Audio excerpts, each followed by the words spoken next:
कि पेपर के लिहाज से क्या क्या चीजें इंपॉर्टेंट है। मसलन मैंने पेपर में 100 नंबर कैसे हासिल किए, ठीक है। तो सबसे पहले वो वाले बच्चे जिनको मैथ मुश्किल लगती है और वो मैथ में पास होना चाहते हैं, वो कहते हैं मुझे क्वेश्चंस की समझ नहीं आती, यानी मैं जितनी भी ट्राई करता हूँ या करती हूँ मुझे मैथ के कभी भी क्वेश्चंस की समझ नहीं आई है।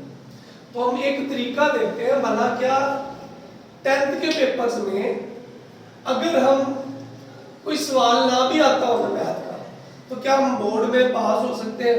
तो देखते हैं, सबसे पहले एमसीक्यूज आपके आएंगे बोर्ड में 15 मार्क्स। अजी ये जो 15 मार्क्स के बेटे एमसीक्यूज है ना, इसमें से कम 12, 13 और एन पॉसिबल है सारे के सारे एक्सरसाइज वाले एमसीक्यूज होते हैं बेटा, एक्सरसाइज वाले। तो हर चैप्टर के लास्ट पे अगर आप देखें ना तो आपको एमसीक्यूज लिखे नजर आते हैं। किसी के एक्सरसाइज के 10 है, किसी के 8 है, किसी के 12 है। तो हम एक्सरसाइज वाले अगर एमसीक्यूज याद कर लेना तो हमारे 15 में से 12, 13, 14 नंबर जो है वो इजीली आ सकते। उसके बाद जो 10th क्लास की मैथ है ना, इसकी डेफिनेशन कम से कम आपको 9 या 10 आनी है कंफर्म। तो बुक के लास्ट पे आपको डेफिनेशन बेटा दी हुई, आपने वो याद भी की होंगी। वो जो डेफिनेशन है वो कम से कम आपके 18 मार्क्स उसमें से आ जाएंगे। ठीक हो गया। उसके बाद हम देखते हैं कुछ और चीजें, जैसे फॉर एग्जांपल थ्योरम है, ये 8 नंबर का आपका है